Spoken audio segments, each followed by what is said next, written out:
everyone, so today's video is about how to explain what on earth furries are to your friends and your family and some of the great ways you can do it without totally freaking them out. So here are some ways that I have told friends specifically about the fact that I'm furry. I haven't necessarily told my family, they haven't really asked, and for all they know, I just like to cosplay. So I'm just going to leave it with them. So if you would like to explain what furries are to your friends so they don't go off Googling and making assumptions, here are just some ways you can go about doing so. Let's go.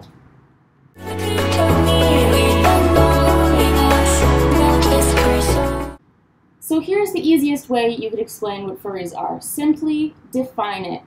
People who are fans of anthropomorphic animals.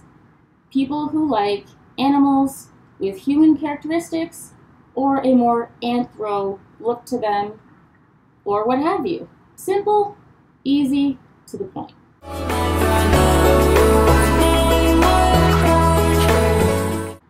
Another great way to explain what furries are by introducing the concept through one of your actual interests that ties to the fandom. This could be your love of the art. This could be your love of specific YouTubers. This could be your love of animation, or the costume making aspect, or heck, the role playing and the creativity, or the ability to write stories with protagonists that you care more about. Bringing in an interest that they already know that you like and recontextualizing it with furries kind of helps to make it less scary and more approachable to someone who's not really sure what a furry is. So when you say something like furry art or furry literature or furry dancer, it just makes it something more approachable. You're not just giving them furry and leaving them in the dark. They have a bit more of a frame of reference for what a furry is in context.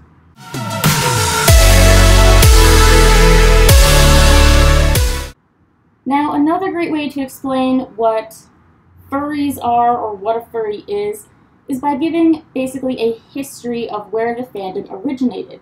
Now, people will debate exactly where it started, but the most commonly accepted theory is people who grew up with cartoons or who grew up with strong animal characters tend to find themselves relating to those characters. What's been said a lot is that a lot of the cartoon companies earlier on started using animal characters because children could really relate to them. So people became fans of this, and then they never really stopped. And that's kind of where furries really originated in theory. So giving them the history of really a lot of these furries that they're seeing that are older grew up with Disney and just never stopped loving it makes it a little bit less terrifying and a little bit more easy to understand how that fandom even came into existence.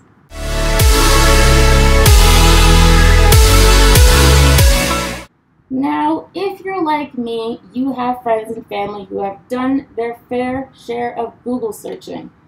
It's gonna happen, you guys. Like, you can only protect them so much, but at some point, someone you try to explain what furry is will have Googled, and they will have hit Encyclopedia Dramatica, or they will have hit some really terrible article, and just prepare yourself for the question. Is it a fetish? Is this a sexual thing? Is there more to this that I'm not getting? Are you afraid of the people under the suits? Are they bad people?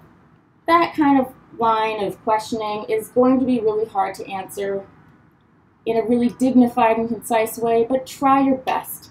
If you are a younger furry, it's going to be admittedly harder to convince your parents that we're not terrifying people. Admittedly, I'm not really wearing a fursuit that helps with that. Helly is kind of terrifying. But addressing the fact that there is a darker side, but it's not something you're interested in, or there's a darker side, but it is not the entire fandom, it is only one part of it, does make it a little bit less scary to parents, friends, heck, even your significant other. Mine knows it exists. He's not furry. He's a little terrified by it, but he does understand that there are more aspects of the fandom that are positive and enriching and don't necessarily need to have the safe for work filter turned on. Yeah.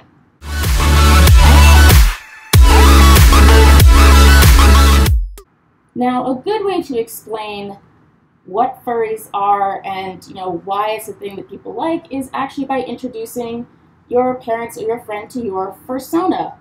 This is actually something my parents have had. They have met Cupcake, they have met Helly.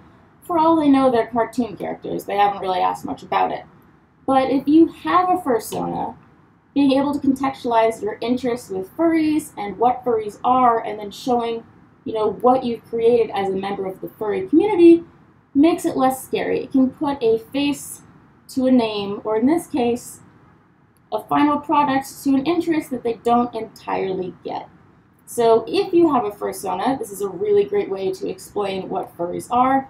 If you don't, I have some more tips coming up.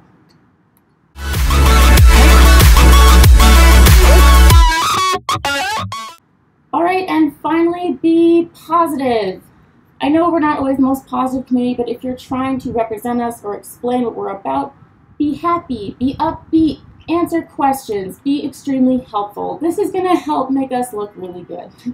So, if you're explaining furry to someone who's brand new to the concept, friend, family member, what have you, be positive, offer to answer questions, make them feel as at home with the concept as you have become, and it should go over well. Admittedly, it won't always. Sometimes it won't go over great, but there's only so much you can do sometimes. But I hope this was helpful, and I'll see you in the next video.